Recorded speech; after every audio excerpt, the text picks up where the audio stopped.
ನಾವು ಎಫೆಸ ಪತ್ರಿಕೆಯನ್ನು ನಾವು ಕ್ರಮವಾದ ರೀತಿಯಲ್ಲಿ ಅಭ್ಯಾಸ ಮಾಡ್ತಾ ಬಂದಿದ್ದೇವೆ. ಇದು ಹೆಚ್ಚಿನ ರೀತಿಯಲ್ಲಿ ನಿಮಗೆ ಪ್ರಯೋಜನ ಆಗಿದೆ ಎಂಬುದಾಗಿ ನಾನು ನಂಬ್ತೇನೆ. ನಮ್ಮ ಕಳೆದ ಸಂಚಿಕೆಯಲ್ಲಿ ನಾವು ಆಲೋಚನೆ ಮಾಡ್ತಾ ಬಂದಂಥ ಒಂದು ಪ್ರಾಮುಖ್ಯವಾದ ಸತ್ಯ, ನಾವು 4ನೇ ಅಧ್ಯಾಯದಲ್ಲಿ 30ನೇ ವರ್ಷದಲ್ಲಿ ಮಾತು ಬರೆಯಲ್ಪಟ್ಟಿದೆ, ಪವಿತ್ರಾತ್ಮನನ್ನು ಏನಂತೆ ನಾವು ದುಃಖಪಡಿಸಬಾರದು ಎಂಬುದಾಗಿ. ದೇವರ ಆತ್ಮನು ನಮಗೆ ಕೊಟ್ಟಿರುವಂಥ ಸಮಯದಲ್ಲಿ ನಾವು ಹೇಗೆ ಪರಿಶುದ್ಧಾತ್ಮ ನನ್ನ ಅನುಸರಿಸಿ ನಡ್ಕೊಳ್ಳಬೇಕು, ಅಂದರೆ ಎಷ್ಟು ನಮ್ಮಲ್ಲಿ ಕ್ರಿಸ್ತಿಯ ಜೀವಿತದಲ್ಲಿ ಅಂಥ ಸೂಕ್ಷ್ಮತೆ ನಮ್ಮಲ್ಲಿ ಇರಬೇಕು. ದೇವರಾತ್ಮ ನಮ್ಮಲ್ಲಿ ವಾಸ ಮಾಡ್ತಾನೆ ಅಂತ ಹೇಳಬೇಕಾದ್ರೆ ನಮ್ಮಲ್ಲಿ ಎಲ್ಲ ರೀತಿಯಲ್ಲೂ ನಾವು ದೇವರಿಗೆ ಯೋಗ್ಯವಾದ ರೀತಿಯಲ್ಲಿ, ಪರಿಶುದ್ಧತೆಯಲ್ಲಿ, ನೀತಿಯಲ್ಲಿ ನಾವು ಜೀವಿಸಬೇಕಾದ ಜವಾಬ್ದಾರಿಕೆ ದೇವರು ನಮಗೆ ಕೊಟ್ಟಿದ್ದಾನೆ. ಅದರಿಂದ ದೇವರಾತ್ಮ ನಮ್ಮಲ್ಲಿ ಇದ್ದಾನೆ ಎಂಬುದನ್ನು ಪ್ರತಿಯೊಂದು ವಿಷಯದಲ್ಲಿ ಎಲ್ಲ ರೀತಿಯಲ್ಲಿ ಆತ್ಮನ ಧ್ವನಿಗೆ ಕಿವಿಗೊಟ್ಟವರಾಗಿ ಜೀವಿಸಬೇಕೆಂಬುದಾಗಿ ನಾವು ನೋಡ್ತೇವೆ. ಎಫೆಸ ಪತ್ರಿಕೆಯಲ್ಲಿ ಪೌಲನು ಪ್ರತಿ ಸಂಗತಿಗಳನ್ನು ದೇವ ಜನರಿಗೆ ಶ್ರಮಪಡಿಸಿ ಹೇಳಬೇಕಾದ್ರೆ ಅಲ್ಲಿ ನಾವು ಈ ದಿನಗಳಲ್ಲಿ ನಾವು ಜೀವಿಸುವಂಥ ರೀತಿ, ಶೈಲಿ, ನಮ್ಮ ಕಾರ್ಯಗಳಲ್ಲಿ ನಾವೆಲ್ಲ ಸಮಯದಲ್ಲಿ ಆ ಪರಿಶುದ್ಧಾತ್ಮ ಭರಿತವಾದ ಜೀವಿತದಲ್ಲಿ ಮುಂದೆ ಸಾಗಬೇಕಾಗಿದೆ. ಪ್ರಿಯರೇ, ಈ ವಾಕ್ಯಗಳನ್ನು ಅಳವಡಿಸುವಾಗ, ಧ್ಯಾನಿಸುವಾಗ ದೇವರಾತ್ಮ ನಮ್ಮ ಇನ್ನೂ ಹೆಚ್ಚಿನ ರೀತಿ ನಮ್ಮನ್ನು ಉಜ್ಜೀವನ ತಂದು ನಾವು ದೇವರಿಗೆ ಸಮರ್ಪಕವಾದ ಜೀವಿತವನ್ನು ಜೀವಿಸುವಂತೆ ತನ್ನ ಕೃಪೆ ನೀಡಲಿ ಎಂಬುದಾಗಿ ನಾವು ಬೇಡಬೇಕಾಗಿದೆ. ಈ ಸಮಯದಲ್ಲಿ ದೇವರ ವಾಕ್ಯದ ಇನ್ನೊಂದು ಮಾತನ್ನು ನಾವು ನೋಡಲಿಕ್ಕಿದ್ದೇವೆ. ಎಫೆಸ ಪತ್ರಿಕೆ 4ನೇ ಅಧ್ಯಾಯ 31ನೇ ವಚನ. ಸತ್ಯವೇದ ಇರುವುದ ದಯಮಾಡಿ ನನ್ನೊಟ್ಟಿಗೆ ಅದನ್ನು ನೋಡಬೇಕೆಂಬುದಾಗಿ ನಿಮ್ಮನ್ನು ಪ್ರೀತಿಯಿಂದ ಕೇಳ್ಕೊಳ್ತೇನೆ. ಅಲ್ಲಿ ಹೀಗೆ ಬರೆಯಲ್ಪಟ್ಟಿದೆ, ಏನಂದರೆ, ಎಲ್ಲ ದ್ವೇಷ, ಕೋಪ, ಕ್ರೋಧ, ಕಲಹ, ದೂಷಣೆ ಇವುಗಳನ್ನು ಸಕಲ ವಿಧವಾದ ದುಷ್ಟತನವನ್ನು ನಿಮ್ಮಿಂದ ದೂರ ಮಾಡಿರಿ. Let all bitterness, wrath, anger, clamor and evil speaking be put away from you with all malice ಎಂಬುದಾಗಿ ನೋಡ್ತೇವೆ. ದೇವರ ಆತ್ಮನ ಮೂಲಕವಾಗಿ ಬರೆಸಿಟ್ಟಂಥ ವಾಕ್ಯದಲ್ಲಿ ದೇವರು ನಮ್ಮಿಂದ ಇಷ್ಟಪಡದಿರ್ತಕ್ಕಂಥ ಸಂಗತಿಗಳಿಂದ ನಮ್ಮನ್ನು ಪ್ರತ್ಯೇಕಿಸ್ತಾ ಇದ್ದಾನೆ ಮತ್ತು ನಾವು ದೂರವಾಗಿರಬೇಕೆಂಬುದಾಗಿ ಈ ವಾಕ್ಯದಲ್ಲಿ ನಾವು ನೋಡ್ತಾ ಇದ್ದೇವೆ. ಆದ್ದರಿಂದ ಈ ಸಮಯದಲ್ಲಿ ಈ ವಾಕ್ಯಗಳನ್ನು ಹೆಚ್ಚಿನ ರೀತಿ ಧ್ಯಾನಿಸುವಾಗ ದೇವರಾತ್ಮನ ಸಹಾಯಕ್ಕಾಗಿ ನಾವು ಬೇಡಿಕೊಳ್ಳೋಣ. ನಮ್ಮ ತಂದೆಯ ದೇವರೇ, ಈ ದಿವಸದಲ್ಲಿ ಯಾರ್ಯಾರು ಈ ಕಾರ್ಯಕ್ರಮವನ್ನು ಕೇಳ್ತಿದ್ದಾರೆ, ನೋಡ್ತಿದ್ದಾರೆ, ಒಬ್ಬೊಬ್ಬರ ಹೃದಯಗಳಲ್ಲಿ ಕಾರ್ಯ ಮಾಡು. ಯಾವ್ಯಾವ ಸ್ಥಿತಿ ಸನ್ನಿವೇಶದಲ್ಲಿದ್ದಾರೆ ಗೊತ್ತಿಲ್ಲಪ್ಪ. ಅನೇಕರು ನಮಗಾಗಿ ಪ್ರಾರ್ಥನೆ ಮಾಡಿರಿ. ಕುಟುಂಬದಲ್ಲಿ ಸಮಸ್ಯೆ ಉಂಟು, ಮಕ್ಕಳಲ್ಲಿ ಸಮಸ್ಯೆ ಉಂಟು, ನಾನಾ ಸನ್ನಿವೇಶಗಳು ಕರ್ತನೆ ಕುಟುಂಬಗಳಲ್ಲಿ, ವ್ಯಕ್ತಿಗಳ ಜೀವಿತದಲ್ಲಿ ದಾಟಿ ಹೋಗುವಾಗ ದೇವರು ಎಲ್ಲವನ್ನೂ ನೋಡುವಂಥ ದೇವರು. ನಿಮ್ಮ ಮನುಷ್ಯರಾಗಿ ಹೊರಗಿನ ತೋರಿಕೆ ನೋಡುವನಲ್ಲಪ್ಪ, ಆಂತರ್ಯವನ್ನು ಗಮನಿಸುವಂಥ ದೇವರು. ನಮ್ಮ ಕ್ರಿಸ್ತಿಯ ಜೀವಿತದಲ್ಲಿ ಜಯಪ್ರದವಾಗಿ ಜೀವಿಸ್ತಾ ಇದ್ದೇವೋ, ಸೋತು ಹೋಗಿದ್ದೇವೋ, ಸೈತಾನ ಹೋರಾಟದಲ್ಲಿ ನಾವು ಬಿದ್ದು ಹೋಗಿದ್ದೇವೋ, ಕರ್ತನೆ ಒಬ್ಬೊಬ್ಬರನ್ನು ನೀನು ಕರುಣಿಸು, ಬಲಪಡಿಸು, ಚೈತನ್ಯಪಡಿಸು, ಉಜ್ಜೀವನಗೊಳಿಸು. ಈ ಸಮಯದಲ್ಲಿ ದಾಸನಿಗೆ ಬೇಕಾದ ಕೃಪೆ ಕೊಡಪ್ಪ. ಆತ್ಮನಿಂದ ನಡೆಸಲ್ಪಟ್ಟವನಾಗಿ, ಆತ್ಮಭರಿತನಾಗಿ ನಾವು ಕೇಳಲಿಕ್ಕಾಗುವಂತೆ ಕೃಪೆ ಕೊಡು. ನಿನ್ನ ಮಹಿಮೆಗಾಗಿ ನಡೆಸು. ಯೇಸು ಕ್ರಿಸ್ತನ ಹೆಸರಿನಲ್ಲಿ ಬೇಡ್ತೇನೆ ತಂದೆಯೇ, ಆಮೆನ್. ಪ್ರಿಯರೇ, ಈ ವಾಕ್ಯಗಳನ್ನು ನಾವು ಓದುವಾಗ ಮತ್ತು ಧ್ಯಾನಿಸುವಾಗ ಇಲ್ಲಿ ಪೌಲನು ಎಫೆಸ ಸಭೆಗೆ ತಿಳಿಸಬೇಕಾದ್ರೆ, ನಾವು ಅಪೊಸ್ತಲರ ಕೃತ್ಯ 19ನೇ ಅಧ್ಯಾಯ ಓದಬೇಕಾದ್ರೆ ಅಲ್ಲಿ ಪೌಲನು ಎಫೆಸ ಪಟ್ಟಣಕ್ಕೆ ಹೋಗಿ ಸುವಾರ್ತೆಯನ್ನು ಸಾರಿದಂಥ ರೀತಿ ನೋಡಬೇಕಾದ್ರೆ ಅಲ್ಲಿ ಅವರ ಹಿನ್ನೆಲೆ ನೋಡ್ತೇವೆ. ಅವರು ಎಂಥ ಜನರಾಗಿದ್ದರು, ವಿಗ್ರಹಾರಾಧಕರಾಗಿದ್ದರು, ಮತ್ತು ಅಲ್ಲಿ ದೇವರು ತಾನು ವಿಶೇಷವಾಗಿ ಪೌಲನ್ನು ಉಪಯೋಗಿಸಿದಂಥ ರೀತಿಯಲ್ಲಿ ನೋಡಬೇಕಾದ್ರೆ ಅದು ವಾಕ್ಯದಲ್ಲಿ ಅನೇಕ ಸತ್ಯಗಳನ್ನು ನಾವು ನೋಡ್ತೇವೆ. ಅಲ್ಲಿ ದೇವರಾತ್ಮನು ಪೌಲನಿಗೆ ಕೊಟ್ಟಂಥ ಒಂದು ಹೆಚ್ಚಿನ ರೀತಿಯಲ್ಲಿ ಪ್ರೋತ್ಸಾಹ ಮಾತ್ರವಲ್ಲ, ಅಲ್ಲಿ ನೋಡ್ತೇವೆ ಯಾವ ರೀತಿಯಲ್ಲಿ 19ನೇ ಅಧ್ಯಾಯ ನೋಡಬೇಕಾದ್ರೆ ಅಲ್ಲಿ ಪೌಲನು ಎಫೆಸ ಸಭೆಯಲ್ಲಿ ಅಂದರೆ 3 ತಿಂಗಳು ಅಲ್ಲಿ ದೇವರ ವಾಕ್ಯದ ವಿಷಯ ಕುರಿತು ವಾದಿಸ್ತಾ, ಜನರನ್ನು ಒಡಂಬಡಿಸ್ತಾ ಧೈರ್ಯದಿಂದ ಮಾತಾಡಿದನು ಎಂಬುದಾಗಿ ಅಪೊಸ್ತಲರ ಕೃತ್ಯ 19:8ನೇ ವಚನದಲ್ಲಿ ನೋಡ್ತೇವೆ. ಅಂದರೆ ಭಾಳ ದೀರ್ಘಕಾಲದಲ್ಲಿ ಪೌಲನು ಆ ಎಫೆಸದಲ್ಲಿ ಪಟ್ಟಣದಲ್ಲಿದ್ದು ಅಲ್ಲಿ ಸೇವೆಯನ್ನು ಮಾಡಿದಂಥ ಒಂದು ಸಂಗತಿ. ಅದರ ಮೂಲಕ ಅನೇಕ ಜನರು ಯೇಸು ಕ್ರಿಸ್ತನನ್ನು ಕಂಡುಕೊಂಡರು. ಮಾತ್ರವಲ್ಲ, ಅವರು ಅನೇಕ ರೀತಿಯಲ್ಲಿ ನೋಡಬೇಕಾದ್ರೆ ಅವ್ರ ಹಿನ್ನೆಲೆ ಏನಾಗಿತ್ತು ಅಂತ ನೋಡಬೇಕಾದ್ರೆ, ಅವರು ವಿಗ್ರಹಾರಾಧಕರು ಅಂತ ಹೇಳಿದ್ರೆ ಅಲ್ಲಿ ಅದೇ 19ನೇ ಅಧ್ಯಾಯದಲ್ಲಿ ಓದಬೇಕಾದ್ರೆ ಗೊತ್ತಾಗ್ತದೆ. ನಂಬಿದಂಥವರು ಅಲ್ಲಿ 17ನೇ ಅಧ್ಯಾಯದಲ್ಲಿ 17ನೇ ವರ್ಷದಲ್ಲಿ ನೋಡಬೇಕಾದ್ರೆ ಎಫೆಸದಲ್ಲಿ ವಾಸವಾಗಿದ್ದ ಎಲ್ಲ ಯಹೂದ್ಯರಿಗೂ ಗ್ರೀಕರಿಗೂ ತಿಳಿದು ಬಂದಾಗ ಅವರೆಲ್ಲರೂ ಭಯಹಿಡಿತು ಎಂಬುದಾಗಿ ನೋಡ್ತೇವೆ. ಮತ್ತು ಈ ಕರ್ತನಾದ ಯೇಸುವಿನ ಹೆಸರು ಪ್ರಖ್ಯಾತಿಗೆ ಬಂತು. ನೋಡಿರಿ, ಎಫೆಸದಲ್ಲಿ ಇದ್ದ ಸೇವೆ ಮಾಡಿದಾಗ ಯೇಸು ಕ್ರಿಸ್ತನ ಹೆಸರು ಅಲ್ಲಿ ಏನಂದರೆ ಪ್ರಖ್ಯಾತಿಗೆ ಬಂತು ಎಂಬುದಾಗಿ ನೋಡ್ತೇವೆ. ಅಲ್ಲಿ ಸುವಾರ್ತೆಯ ಮೂಲಕವಾಗಿ ಆದಂಥ ಸಂಗತಿ ಗಮನಿಸಿ, ಅಲ್ಲಿ ಆತನನ್ನು ನಂಬಿದವರಲ್ಲಿ ಅನೇಕರು ಬಂದು ತಮ್ಮ ಕೃತ್ಯಗಳನ್ನು ಒಪ್ಪಿಕೊಂಡು ತಿಳಿಸಿದರು. ಇದಲ್ಲದೆ ಮಾಟ ಮಂತ್ರಗಳನ್ನು ನಡೆಸಿದವರಲ್ಲಿ ಅನೇಕರು ತಮ್ಮ ಪುಸ್ತಕಗಳನ್ನು ತಂದು ಕೂಡಿಸಿ ಎಲ್ಲರ ಮುಂದೆ ಸುಟ್ಟು ಬಿಟ್ಟರು. ನೋಡ್ರಿ, ಅವರು ಆದಂಥ ಒಂದು ಮಾರ್ಪಾಡುವಿಕೆ ಏನಂತ ಹೇಳಿದ್ರೆ, ತಾವು ಅನುಸರಿಸ್ತಾ ಇದ್ದಂಥ ಮತ್ತು ಅವರು ಎಲ್ಲ ರೀತಿಯಲ್ಲಿ ಎಂತೆಂಥ ಒಂದು ಅವ್ರ ಹಿನ್ನೆಲೆ ಯಾವ ರೀತಿ ಇತ್ತು, ಯೇಸು ಕ್ರಿಸ್ತ ನಂಬಿದ ನಂತರ ಅವರ ಜೀವಿತ ಆದಂಥ ಒಂದು ದೊಡ್ಡ ಒಂದು ಹೊಸ ಜೀವಿತ ಅವ್ರು ಏನಂದರೆ ಇದ್ದಂಥ ಎಲ್ಲ ತಮ್ಮ ಪುಸ್ತಕಗಳನ್ನು ಏನು ಮಾಡೋದು ಎಲ್ಲ ಸುಟ್ಟು ಬಿಟ್ಟರು. ಮಾತ್ರವಲ್ಲ, ಅವುಗಳ ಕ್ರಯವನ್ನು ಲೆಕ್ಕ ಮಾಡಿ 50,000 ಬೆಳ್ಳಿ ನಾಣ್ಯ ಆಯಿತು ಎಂದು ತಿಳಿದುಕೊಂಡರು. ನೋಡಿರಿ, ಅಷ್ಟರ ಮಟ್ಟಿಗೆ ಅವರು ಎಂತೆಂಥ ರೀತಿಯಲ್ಲಿ ಅವರು ಇದ್ದರು ಎಂಬುದನ್ನು ಅಲ್ಲಿ ದೇವರ ವಾಕ್ಯ ಹೇಳ್ತದೆ. ಆಮೇಲೆ 20ನೇ ವರ್ಷ ನೋಡುವಾಗ ಈ ರೀತಿಯಾಗಿ ಕರ್ತನ ವಾಕ್ಯವು ಬಹಳವಾಗಿ ಹೆಚ್ಚುತ್ತಾ ಪ್ರಬಲವಾಯಿತು ಎಂಬುದಾಗಿ ನೋಡ್ತೇವೆ.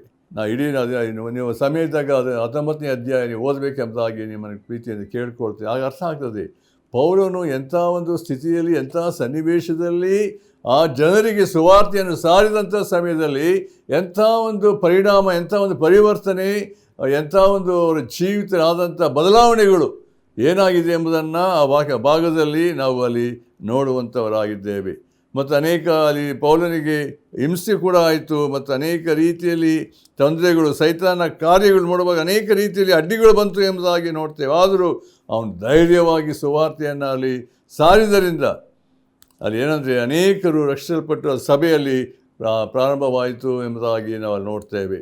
ಆದರೆ ನಾವು ಓದಿದಂಥ ಈ ಭಾಗದಲ್ಲಿ ಪ್ರಾಮುಖ್ಯವಾಗಿ ಇಲ್ಲಿ ಪೌಲನು ಈ ಎಫೆಸ ಸಭೆಗೆ ಬರೆಯುವಂಥ ಸಮಯದಲ್ಲಿ ಅವ್ರಿಗೆ ಏನು ಹೇಳ್ತಾ ಇದ್ದಾನೆ ಅಂತ ಹೇಳಿದ್ರೆ, ಎಲ್ಲ ಏನಂತೆ ದ್ವೇಷ, ಕೋಪ, ಕ್ರೋಧ, ಕಲಹ, ದೂಷಣೆ ಇವುಗಳನ್ನು ಸಕಲ ವಿಧವಾದ ದುಷ್ಟತನವನ್ನು ನಿಮ್ಮಿಂದ ದೂರ ಮಾಡಿರಿ. ಇಲ್ಲಿ ಪಾಪಕ್ಕೆ ಒಳಪಟ್ಟಿರುವಂಥ ಸಂಗತಿಗಳು, ಪಾಪದ ಜೀವಿತ ಇಲ್ಲಿ ಇದನ್ನು ಯಾಕೆ ಹೇಳ್ತಾನೆ ಅಂತ ಹೇಳಬೇಕಾದ್ರೆ, ಅನೇಕ ಅವರ ಹಿನ್ನೆಲೆ ಅವರ ನಾನಾ ರೀತಿಯಲ್ಲಿದ್ದ ಸಮಯದಲ್ಲಿ ಈಗ ಯೇಸು ಕ್ರಿಸ್ತನಲ್ಲಿ ನೂತನ ವ್ಯಕ್ತಿಗಳಾಗಿರುವಾಗ, ನೂತನ ಸೃಷ್ಟಿಗಳಾಗಿರುವ ಸಮಯದಲ್ಲಿ ಯಾವುದೇ ರೀತಿಯ ಹಳೆಯ ಒಂದು ಸಂಗತಿಗಳು ನಾವು ಯೇಸು ಕ್ರಿಸ್ತನ ಕಂಡುಕೊಂಡಾಗಿಯೂ ನಮ್ಮ ಜೀವಿತ ಹೃದಯಗಳಲ್ಲಿ ಏನಂತ ಹೇಳಿದ್ರೆ ಪಾಪದ ಒಂದು ತತ್ವ, ಪಾಪದ ನಿಯಮ ಏನಾಗ್ತದೆ, ಅನೇಕ ವೇಳೆ ನಮ್ಮಲ್ಲಿ ಇನ್ನೂ ಕಾರ್ಯ ಮಾಡುವುದಕ್ಕೆ ಸಾಧ್ಯತೆ ಉಂಟು. ಅದಕ್ಕೆ ಅವಕಾಶ ಕೊಡುವುದಾದರೆ ಅದರಿಂದ ಪೌಲನು ರೋಮಾಪುರ ಪತ್ರಿಕೆ ಬರೆಯಬೇಕಾದ್ರೆ ಆ ಒಂದು ಪಾಪದ ಪಾಲಿಗೆ ಸತ್ತಿರುವಾಗ ಆ ಪಾಪವು ನಿಮ್ಮ ಮೇಲೆ ಅಧಿಕಾರ ನಡೆಸುವುದು ಎಂಬುದಾಗಿ ಹೇಳ್ತಿದ್ದಾನೆ.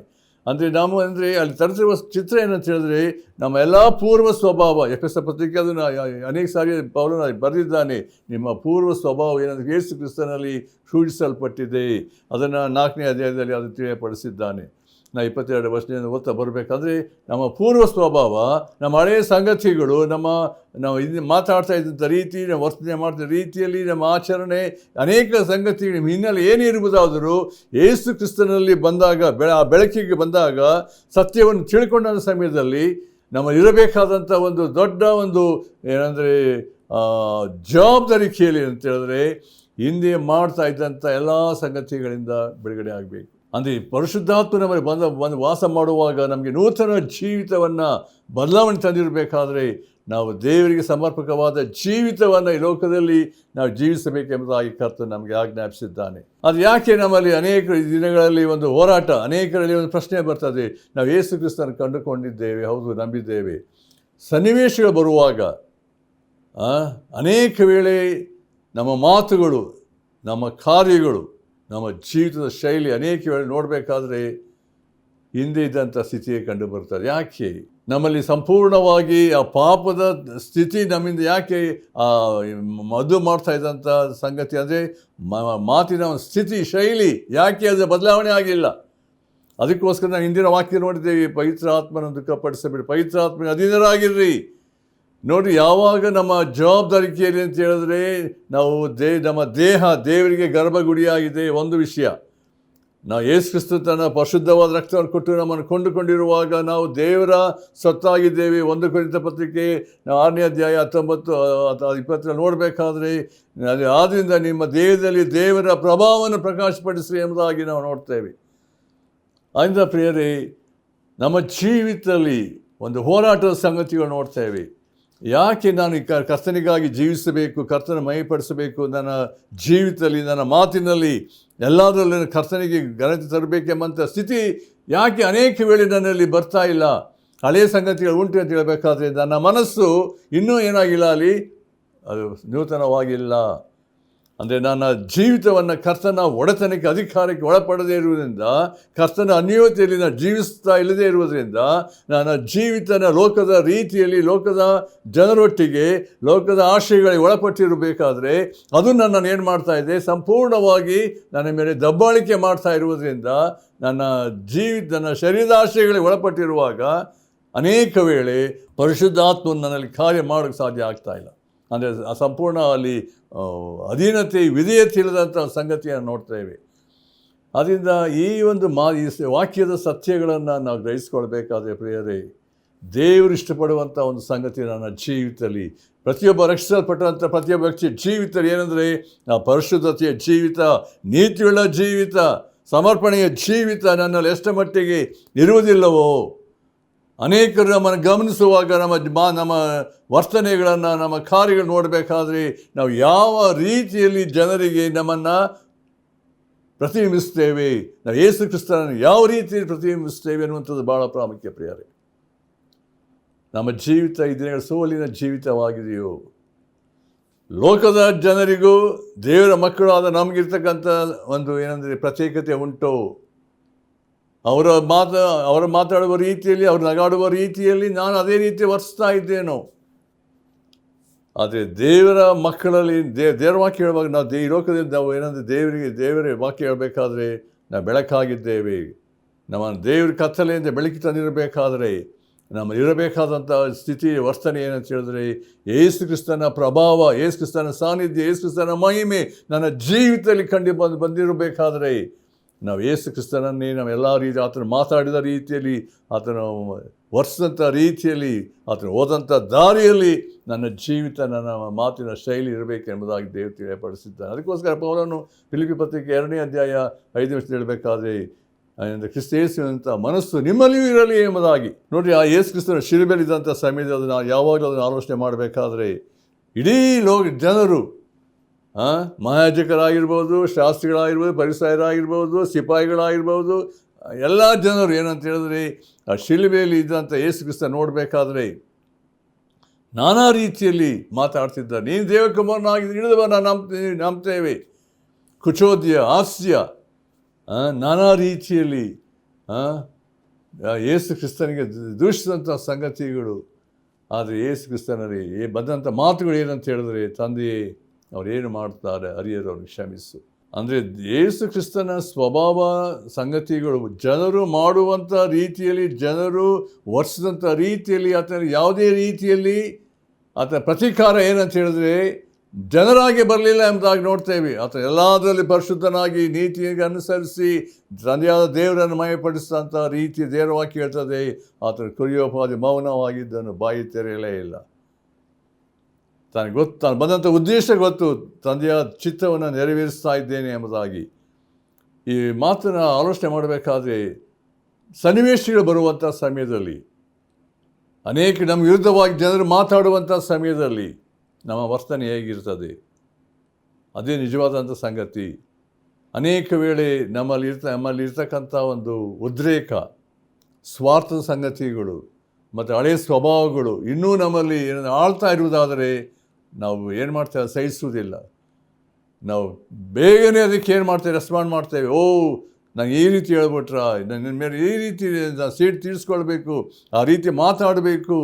ನಾನಾ ರೀತಿಯಲ್ಲಿ ನಮ್ಮ ಪ್ರಚೋದನೆ ಅಂದರೆ ಶರೀರದ ಸಂಗತಿಗಳು ಏನಾಗ್ತದೆ, ವ್ಯಕ್ತವಾಗುವಂಥ ಸಂಗತಿ ಇದೇನು ತೋರಿಸ್ತಾ ಇದೆ ಅಂತ ಹೇಳಿದ್ರೆ, ನಾನು ಇನ್ನೂ ಪಾಪದ ಪಾಲಿಗೆ ಸತ್ತಿಲ್ಲ, ನಾನು ಇನ್ನೂ ನನ್ನ ಶರೀರದ ಆಶ್ರಯಗಳು ನಾನು ಡಾಮಿನೇಟ್ ಮಾಡ್ತಾ ಇದ್ದೆ. ದೇವರ ವಾಕ್ಯದ ಸಂಗತಿ ನೋಡಬೇಕಾದ್ರೆ ಅದಕ್ಕೋಸ್ಕರ ದೇವರ ವಾಕ್ಯ ಹೇಳ್ತದೆ, ಪೌಲ್ ಹೇಳಬೇಕಾದ್ರೆ ನನ್ನ ಹಳೆಯ ಸ್ವಭಾವ, ನನ್ನ ಸಂಗತಿಗಳು ನಾನು ಯೇಸು ಕ್ರಿಸ್ತನಲ್ಲಿ ಕೂಡಿಸಲ್ಪಟ್ಟಿದ್ದೇನೆ. ಪ್ರಿಯರೇ, ಇದು ದೊಡ್ಡ ಒಂದು ಸತ್ಯ ಏನಂತ ಹೇಳಿದ್ರೆ, ಆತ್ಮಿಕ ಜೀವಿತದಲ್ಲಿ ನಾನು ಯಾಕೆ ಜಯಪ್ರದವಾದ ಕ್ರಿಸ್ತಿಯ ಜೀವಿತವನ್ನು ಜೀವಿಸ್ತಾ ಇಲ್ಲ? ಸೋತು ಹೋದಂಥ ಸಂಗತಿಗಳು, ಹಳೆಯ ಸ್ವಭಾವ ಇನ್ನೂ ನನ್ನಲ್ಲಿ ಉಂಟಲ್ಲ. ಅನೇಕ ವೇಳೆ ಸೋಲಿನ ಜೀವಿತದಲ್ಲಿ ನಾವು ಅನೇಕ ವೇಳೆ ಯಾಕೆ ಇದರಲ್ಲಿ ನಿಂತುವಂಥ ಸಂಗತಿ ಉಂಟು ಅಂದರೆ, ನಾವು ಅನೇಕ ವೇಳೆ ನಮ್ಮ ಜೀವಿತಗಳಲ್ಲಿ ನಾವು ಗಮನಿಸಬೇಕಾದ ಸಂಗತಿಗಳು, ನಾನು ಯಾವ ಸ್ಥಿತಿಯಲ್ಲಿದ್ದೇನೆ, ಪಾಪದ ನಿಯಮಕ್ಕೆ, ಪಾಪದ ತತ್ವ ಇನ್ನೂ ನನ್ನಲ್ಲಿ ಕಾರ್ಯ ಮಾಡ್ತಾ ಇದೆಯೋ, ದೇವರೇ ಅದರಿಂದ ನನಗೆ ಬಿಡುಗಡೆ ಕೊಡು. ಅದಕ್ಕೆ ಪೌಲ್ ಹೇಳ್ತಿದ್ದಾನೆ ನೋಡ್ರಿ, ಆತನ 7ನೇ ಅಧ್ಯಾಯಕ್ಕೆ ಬರಬೇಕಾದ್ರೆ, ಅಯ್ಯೋ ಎಂಥ ದುರಾವಸ್ಥೆ ಇದ್ದ ಮನುಷ್ಯನು, ನಂಗೆ ಒಳ್ಳೆಯದೇನು ಮಾಡಬೇಕಂದ್ರೆ ಎಷ್ಟೋ ಉಂಟು, ಬಯಕೆ ಉಂಟು, ಅದು ನಾವು ಮಾಡೋದಕ್ಕೆ ಸಾಧ್ಯ ಇಲ್ಲ. ಇಂಥ ದುರವಸ್ಥೆಯಲ್ಲಿ ಬಿದ್ದಂಥ ಮನುಷ್ಯ ನಾನು, ಇಂಥ ಸ್ಥಿತಿಯಿಂದ ನನ್ನ ಬಿಡಿಸುವವರು ಯಾರು ಎಂಬುದಾಗಿ ಕೂಗಿಕೊಳ್ತಿದ್ದ. ಅಂದರೆ ಯಾವಾಗ ಒಬ್ಬ ವ್ಯಕ್ತಿ ಜೀವಿತದಲ್ಲಿ ನಾನು ಯೇಸು ಕ್ರಿಸ್ತನಿಗಾಗಿ ಅಂದರೆ ಪರಿಶುದ್ಧತ್ವದಲ್ಲಿ ಒಂದು ಸಮರ್ಪಣೆಯ ಜೀವಿತದಲ್ಲಿ ನಾನು ಜೀವಿಸಬೇಕೆಂಬುದಾಗಿ ಹೇಳಬೇಕಾದ್ರೆ, ನನ್ನಲ್ಲಿ ಆಗ್ತಾ ಇಲ್ಲ ಎಂಬುದಾಗಿ ಹೇಳಬೇಕಾದ್ರೆ, ಅನೇಕ ವೇಳೆ ನನ್ನ ಸ್ವಾರ್ಥ ಆಗಲಿ, ನನ್ನ ಹಳೆಯ ಮನುಷ್ಯನಾಗಲಿ ಮತ್ತು ಆದಾಮನಲ್ಲಿ ಬಂದಂಥ ಅನೇಕ ಪಾಪದ ಸಂಘ ಇನ್ನೂ ನನ್ನಲ್ಲಿ ಇರುವುದಾದರೆ, ದೇವರೇ ನನಗೆ ಬಿಡುಗಡೆ ಕೊಡು. ಅದಕ್ಕೋಸ್ಕರ ದೇವರ ವಾಕ್ಯ ಸ್ಪಷ್ಟವಾಗಿ ಎಷ್ಟು ಸಾರಿ ನಾವು ರೋಮಾಪುರ ಪತ್ರಿಕೆ 6ನೇ ಅಧ್ಯಾಯ ಓದ್ತೇವೆ, 6-7ನೇ ಅಧ್ಯಾಯ ಓದುವಾಗ ಅಲ್ಲಿ ಒಂದು ವಿಶೇಷವಾದ ಸತ್ಯವನ್ನು ಅಲ್ಲಿ ಪೌಲನು ತಿಳಿಸಬೇಕಾದ್ರೆ, ಹೌದು, ನಾವು ಏನಂದರೆ ಎಣಿಸಿಕೊಳ್ಳ್ರಿ ಎಂಬ ಮಾತನ್ನು 11ನೇ ವರ್ಷ ಹೇಳ್ತಾರೆ. ನಾವು ಯೇಸು ಕ್ರಿಸ್ತನೊಡನೆ ನಾನು ಸತ್ತಿದ್ದೇನೆ ಮತ್ತು ಯೇಸು ಕ್ರಿಸ್ತ ಎಬ್ಬಿಸಲ್ಪಟ್ಟಿದ್ದೇನೆ ಎಂಬುದನ್ನು ಎಣಿಸಿಕೊಳ್ಳ್ರಿ. ಆಗೇನೆಂದರೆ ಪಾಪವು ನಿಮ್ಮ ಮೇಲೆ ಅಧಿಕಾರ ನಡೆಸೋದು. ಯಾವಾಗ ಪಾಪ ನನ್ನ ಮೇಲೆ ಅಧಿಕಾರ ನಡೆಸೋದೋ ಆಗೇನಾಗ್ತದೆ, ನಾವು ಅದಕ್ಕೆ ದಾಸರಾಗಿರ್ತೇವೆ ಎಂಬುದಾಗಿ ನೋಡ್ತೇವೆ. ಅದಕ್ಕೋಸ್ಕರ ಯೇಸು ಕ್ರಿಸ್ತ ಹೇಳಬೇಕಾದ್ರೆ, ಒಬ್ಬ ನನ್ನ ಶಿಷ್ಯನಾಗಬೇಕಾದ್ರೆ ತನ್ನ ಸ್ವಾರ್ಥವನ್ನು ನಿರಾಕರಿಸಬೇಕು, ತನ್ನ ಹಾಗೆ ಮಾಡಿಕೊಳ್ಬೇಕು, ತನ್ನ ಶಿಲುಬೆ ಹೊತ್ತುಕೊಂಡು ನಾನು ಹಿಂಬಾಲಿಸಬೇಕು ಎಂಬ ರೀತಿಯಲ್ಲಿ ಶಿಲುಬೆ ಕರ್ತನ ನಮ್ಮ ಶಿಲುಬೆನ ಹೊತ್ಕೊಳ್ಬೇಕು. ಅಂದರೆ ಸ್ವಾರ್ಥ ನಿರಾಕರಿಸಬೇಕಾದ ಜವಾಬ್ದಾರಿಕೆ ನೋಡ್ತೇವೆ. ಅಂದರೆ ಈ ದೇಹದಲ್ಲಿ ಒಳ್ಳೆಯದು ಯಾವುದಿಲ್ಲ ಎಂಬುದಾಗಿ ತಿಳ್ಕೊಳ್ಬೇಕು. ಪ್ರಿಯರೇ, ಕೀರ್ತನೆ 51:5 ನೋಡಬೇಕಾದ್ರೆ ದಾವೀದನು ಹೇಳ್ತಾನೆ, ನಾನು ಹುಟ್ಟಿದನಿಂದ ನಾನು ಎಂಥದ್ದು, ನಾನು ಪಾಪಿಯೇ, ಅದೇನೆಂದರೆ ಮಾತೃಗರ್ಭದಿಂದ ದಿನದಿಂದ ಹುಟ್ಟಿದ ನಾನು ದ್ರೋಹಿಯೇ ಎಂಬುದಾಗಿ ಅರಿಕೆ ಮಾಡ್ತಿದ್ದ. ಅಂದರೆ ನಮ್ಮ ಸ್ಥಿತಿ, ನಮ್ಮ ಸಂಗತಿ, ನಮ್ಮ ವ್ಯಕ್ತಿತ್ವ ಯಾವ ರೀತಿ ಅಂದರೆ, ನಾವು ಹುಟ್ಟಿದಿಂದ ಪಾಪಿಗಳೇ ಎಂಬುದಾಗಿ. ಆದರೆ ಯೇಸು ಕ್ರಿಸ್ತನ ಮೂಲಕ ನಾವು ನಂಬಿಕೆಯ ಮೂಲಕ ಕೃಪೆಯಿಂದ ರಕ್ಷಿಸಲ್ಪಟ್ಟಿದ್ದೇವೆ. ಆ ಶಿಲುಬೆಯಲ್ಲಿ ಮಾಡಿದಂಥ ಶ್ರೇಷ್ಠವಾದ ರಕ್ಷಣಾ ಕಾರ್ಯ ಯೇಸು ಕ್ರಿಸ್ತನ ಮಾಡಿ ಮುಗಿಸಿ ತೀರಿತು ಎಂದು ಹೇಳಿದ ರೀತಿಯಲ್ಲಿ ಯಾವಾಗ ಯೇಸು ಕ್ರಿಸ್ತನ ಶಿಲುಬೆಯಲ್ಲಿ ನಾವು ಐಕ್ಯವಾಗುವಾಗ ಮಾತ್ರ ನನಗೆ ಪಾಪದ ನಿಯಮ, ಪಾಪದ ಸತ್ಯ, ಪಾಪ ಸಂಗತಿಗಳು ನಮಗೆ ಬಿಡುಗಡೆ ಆಗ್ತದೆ ಎಂಬುದಾಗಿ ನೋಡ್ತೇವೆ. ಆದ್ದರಿಂದ ದೇವರ ಉದ್ದೇಶ ಏನು ಅಂತ ಹೇಳಿದ್ರೆ, ತನ್ನ ಮಕ್ಕಳಲ್ಲಿ ಅಥವಾ ಯಾವಾಗ ನೋಡುವಂಥದ್ದು ಏನಂದರೆ, ನಾವು ಪರಿಶುದ್ಧತ್ವದಲ್ಲಿ, ನೀತಿಯಲ್ಲಿ ನಾವು ದೇವರಿಗೆ ಸಮರ್ಪಕವಾದ ಜೀವಿತವನ್ನು ಈ ಲೋಕದಲ್ಲಿ ಜೀವಿಸಬೇಕು ಎಂಬುದಾಗಿ. ನಾವು ದೇವರ ವಾಕ್ಯದ ಅನೇಕ ಭಾಗದಲ್ಲಿ ನಾವು ನೋಡ್ತೇವೆ. ದೇವರ ವಾಕ್ಯದ ಅನೇಕ ಸತ್ಯಗಳನ್ನು ನೋಡಬೇಕಾದ್ರೆ ದೇವರು ತನ್ನ ಮಕ್ಕಳಿಗೆ ಕೊಟ್ಟಿರುವಂಥ ಜವಾಬ್ದಾರಿಕೆ ಭಾಳ ಪ್ರಾಮುಖ್ಯವಾದ. ಪ್ರಿಯರೇ, ಅದರಿಂದ ಈ ವಿಷಯದ ನಾವು ದೀಕ್ಷಾಸ್ನಾನದಲ್ಲಿ ನೋಡ್ರಿ, ನಾವು ಒಂದು ಸತ್ಯ ಅಲ್ಲಿ ಏನಂತ ಹೇಳಿದ್ರೆ, ಆ ದೀಕ್ಷಾಸ್ನಾನದ ಯೇಸು ಕ್ರಿಸ್ತ ನಂಬಿದಂಥ ಪ್ರತಿಯೊಬ್ಬ ಮಕ್ಕಳಲ್ಲಿ ಆ ದೇವರ ವಾಕ್ಯಕ್ಕೆ ಅನುಸಾರವಾಗಿ ಆ ನೀರಿನಲ್ಲಿ ಮುಳುಗುವಂಥ ಸಮಯದಲ್ಲಿ ನಾನು ಪಾಪದ ಪಾಲಿಗೆ ಸತ್ತಿದ್ದೇನೆ, ಅದು ಎಣಿಸ್ಕೊಳ್ಳುವಂಥ ಸಂಗತಿಗಳು, ಅಂದರೆ ಯೇಸು ಕ್ರಿಸ್ತನ ಮರಣದಲ್ಲಿ ಐಕ್ಯವಾಗಿದ್ದೇನೆ ಎಂಬುದಾಗಿ ಇರುವಂಥ ಅರ್ಥ ನೋಡ್ತೇವೆ. ನಾವು ಅಂದರೆ ಮುಳುಗಿ ಏಳುವಂಥ ಸಮಯದಲ್ಲಿ ನಾವು ಹೊಸಬರಾಗಿ ಜೀವಿಸಬೇಕು. ಪುನರುತ್ಥಾನ ಶಕ್ತಿ ಬಲದಲ್ಲಿ, ಅಂದರೆ ನಾವು ಯೇಸು ಕ್ರಿಸ್ತನ ಮರಣದಲ್ಲಿ ನಾವು ಪುನರುತ್ಥಾನದಲ್ಲಿ ಐಕ್ಯವಾಗಿದ್ದೇನೆ ಎಂಬುದಾಗಿ ಹೇಳಬೇಕಾದ್ರೆ, ಅಲ್ಲಿ ಒಂದು ಸತ್ಯ ಏನಂತ ಹೇಳಿದ್ರೆ, ದೇವರಾತ್ಮ ನಮ್ಮಲ್ಲಿ ವಾಸ ಮಾಡುವಾಗ ಪರಿಶುದ್ಧಾತ್ಮ ನಮ್ಮಲ್ಲಿ ಜಯದ ಜೀವಿತದಲ್ಲಿ ಜೀವಿಸುವಂತೆ ನಮಗೆ ಹೆಚ್ಚಿನ ಬಲವನ್ನು ಕೊಡುವ ಆತನಾಗಿದ್ದಾನೆ. ಈ ಕಾರ್ಯಕ್ರಮವನ್ನು ಕೇಳುವಂಥ ಪ್ರಿಯರೇ, ನಿಮ್ಮ ಜೀವಿತದಲ್ಲಿ ಆ ಒಂದು ಸೋಲಿನ ಜೀವಿತದಲ್ಲಿ ಇದ್ದೀರೋ, ಜಯದ ಜೀವಿತದಲ್ಲಿ ಜೀವಿಸ್ತಾ ಇದ್ದೀರೋ. ಅನೇಕ ವೇಳೆ ಈ ಒಂದು ಲೋಕದ ಸನ್ನಿವೇಶಗಳು, ನಮ್ಮ ಸುತ್ತಮುತ್ತಲು ಇರುವಂಥ ಪರಿಸರಗಳು, ಕುಟುಂಬದಲ್ಲಾಗಿರ್ಬೋದು, ನಾವು ಕೆಲಸ ಮಾಡುವಂಥ ಸ್ಥಳಗಳಾಗಿರ್ಬೋದು, ಸಭೆಯಲ್ಲಿ ಇರ್ಬೋದು, ನಾನಾ ಸ್ಥಿತಿಗತಿಗಳು ನಾವು ದಾಟಿ ಹೋಗುವಂಥ ಅನೇಕ ಸನ್ನಿವೇಶಗಳಲ್ಲಿ ನಾವು ಹೇಗೆ ನಮ್ಮನ್ನು ವ್ಯಕ್ತಪಡಿಸ್ತೇವೆ, ನಾವು ಹೇಗೆ ನಮ್ಮ ನಡವಳಿಕೆಯಲ್ಲಿ ನಾವು ಹೇಗೆ ಇರ್ತೇವೆ, ನಮ್ಮಲ್ಲಿ ಅಂದರೆ ಅಷ್ಟರ ಮಟ್ಟಿಗೆ ನಮ್ಮ ದೇವರ ವಾಕ್ಯದಲ್ಲಿ ಇರುವಂಥ ಸತ್ಯತೆ ಏನಂತ ಹೇಳಿದ್ರೆ, ನಾವೆಲ್ಲ ಸಮಯದಲ್ಲಿ ದೇವರ ಪ್ರಸನ್ನತೆಯಲ್ಲಿ ಆತ್ಮಭರಿತ ಜೀವಿತವನ್ನು ಜೀವಿಸುವಂಥ ಒಂದು ಸ್ಥಿತಿಯಲ್ಲಿ ನಾವು ಜೀವಿಸಬೇಕೆಂಬುದಾಗಿ ಕರ್ತನು ನಮ್ಮಿಂದ ಅಪೇಕ್ಷಿಸುವಂಥವನಾಗಿದ್ದಾನೆ.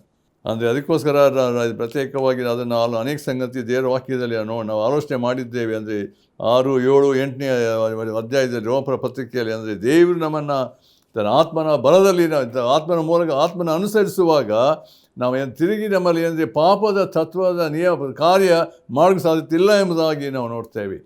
ಅಂದರೆ ಅದಕ್ಕೋಸ್ಕರ ಪವಿತ್ರಾತ್ಮನ ಅನುಸರಿಸಿ ನೋಡಿಕೊಂಡು ಗಲಾತ್ಯ ಪತ್ರಿಕೆ ನೋಡಿ ಗಮನಿಸ್ರಿ, ನೀವು 5ನೇ ಅಧ್ಯಾಯ ಓದಬೇಕಾದ್ರೆ ಅಲ್ಲಿ ಅಂದರೆ ಪರಿಶುದ್ಧಾತ್ಮನ ಅನುಸರಿಸಿ ನಡೆದುಕೊಂಡ್ರೆ ಆಗ ಶರೀರದ ಸಂಗತಿಗಳಿಗೆ ಒಳಪಡೋಕ್ಕೆ ಸಾಧ್ಯತೆ ಇಲ್ಲ ಎಂಬುದಾಗಿ ನೋಡ್ತೇವೆ. ಅದಕ್ಕೆ 24ನೇ ವರ್ಷದಲ್ಲಿ ನೋಡಬೇಕಾದ್ರೆ ತಮ್ಮ ಕ್ರಿಸ್ತ ಯೇಸುವಿನವರು ತಮ್ಮ ಶರೀರ ಭಾವವನ್ನು ಏನಂತೆ ಅದರ ವಿಷಯಾಭಿಲಾಷೆ ಸ್ವೇಚ್ಛಾಭಿಲಾಷೆ ಸಹಿತ ಏನಂದರೆ ಶಿಲುಬೆಗೆ ಹಾಕಿದಂಥವರು.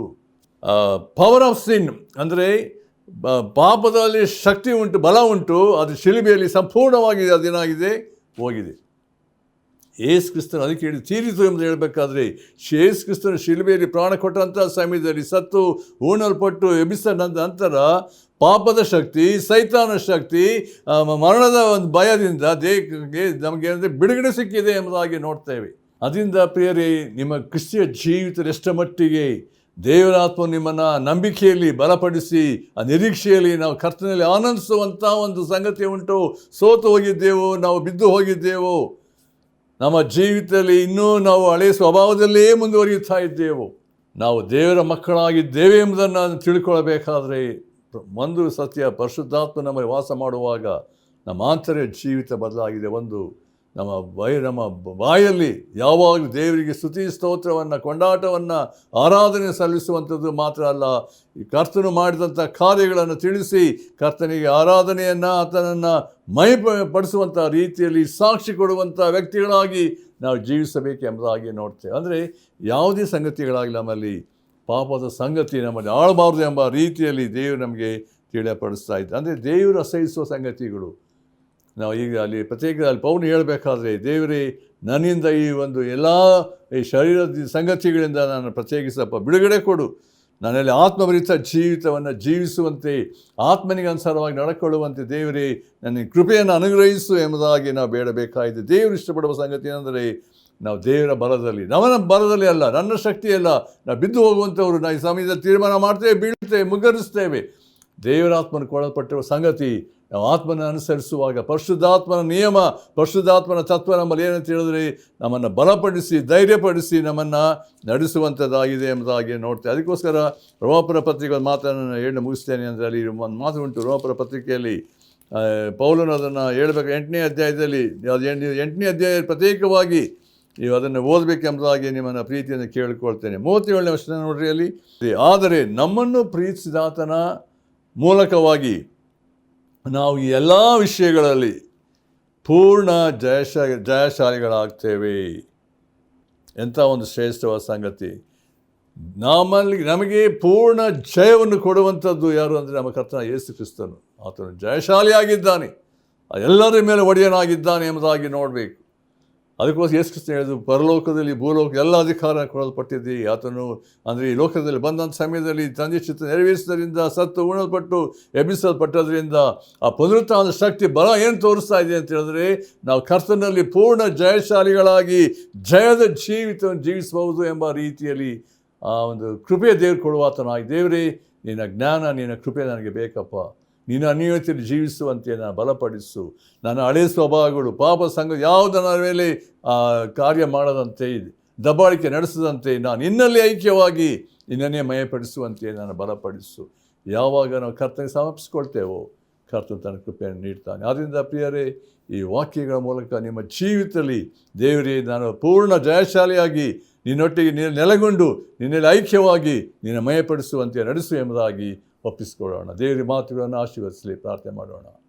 ನಮ್ಮ ಪ್ರೀತಿಯುಳ್ಳ ತಂದೆಯ ದೇವರೇ, ನಿನ್ನ ಜೀವನ ವಾಕ್ಯಗಳು ಆತ್ಮನ ಬಲದಲ್ಲಿ ನಾವು ಅದನ್ನು ಧ್ಯಾನಿಸುವಾಗ ಆತ್ಮನ ಮೂಲಕ ತಿಳಿಯಪಡಿಸುವ ಸತ್ಯಗಳಲ್ಲಿ ಪಾಪವು ನಮ್ಮ ಮೇಲೆ ಅಧಿಕಾರ ನಡೆಸದಂತೆ, ಪರಿಶುದ್ಧಾತ್ಮನ ಬಲ ನಮ್ಮಲ್ಲಿ ವಾಸಿಸುವಾಗ ಜಯದ ಜೀವಿಸುವಂತೆ ದೇವರೇ ನಡೆಸು. ಹಳೆಯ ಸ್ವಭಾವಗಳು ಯಾವುದು ನನ್ನ ಪಾಪದ ಸಂಗತಿಗಳು ನಮ್ಮನ್ನು ಆಳದಂತೆ ಕರ್ತನೆ, ನಿನಗೆ ಸಮರ್ಪಕವಾದ ಜೀವಿಸುವಂತೆ ನೀನು ನಮ್ಮನ್ನು ಕ್ಷಮಿಸಿದ್ದಿ, ಬಿಡುಗಡೆ ಕೊಟ್ಟಿದ್ದಿ. ನಾವು ಯೇಸು ಕ್ರಿಸ್ತನಲ್ಲಿ ನೂತನ ಸೃಷ್ಟಿಗಳಾಗಿದ್ದೇವೆ ಎಂಬುದಕ್ಕಾಗಿ ಸ್ತೋತ್ರ.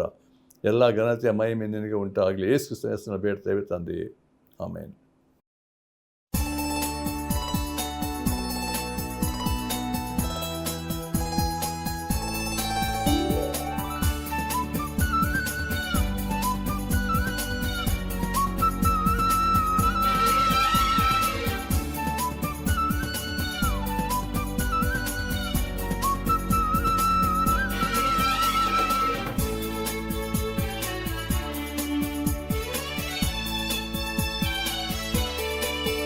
ದೃಷ್ಟಿ ಸುಕ್ರಿಸ್ತನ ಶಿಲುಬೆ ಆಯಂತ ಅದ್ಭುತ ಶಿಲುಬೆ ಪಾಪದ ಶಾಪದ ಶಿಲುಬೆ ಆಯಂತ ಆಶ್ಚರ್ಯ ಶಿಲುಬೆ ನನ್ನಾಯ ಪಾಪದ ಭಾರವನ್ನು ನನ್ನಾಯ ಪಾಪದ ಶಿಕ್ಷೆಯನ್ನು ಹೃದಯ ಮೇಲೆ ಸಹಿಸಿದೆ ಯೇಸುವೇ ನಿನಗೆ ಸ್ತೋತ್ರವು